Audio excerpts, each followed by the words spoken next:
Welcome back for the final episode in the Seamly Basics series. Our final topic in the Basics series will be layouts and printing. Now that we've got a pattern, let's talk about how to actually print it. I went back and I generated another dress front piece and another sleeve just so we could see how multiple pieces work in a layout. So from the piece mode, look at your grouping of pattern pieces over here, and if there are any you do not want to include in your layout, click the eye next to them and they will hide. So just to show you what that looks like, we're going to hide the piece that we united, and then I'm going to click the layout button. So if we set our layout to default, it automatically defaults to A0. The printer is print to PDF because I'd assume most people save their patterns as PDFs and then print them using Adobe Reader. I'm going to go ahead and set it to letter and see if we can get it all to fit on letter pages, and we'll hit OK. So there we go. It finds the best position for the pieces to make the best use of your paper. And notice our union piece was not included.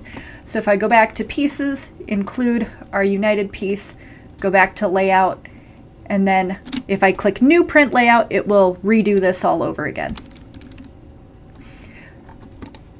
So that gives me an additional page for that union piece, and then the same page for these two. If possible, it will fit them all on one page. So let's go back and restore default and put them all on an A0 page. There we go. We can see how small what I've drafted is, but using a combination of A0 or what you have on your printer, depending on the size of your pattern pieces, you should be able to get yourself set up pretty well to either print to PDF or print to tiled PDF. So once you've got your layout looking the way you want it, this is extreme, but I'm going to show you the export tool anyway. The layout was not updated since last pattern modification. It doesn't matter. I'm happy with my layout.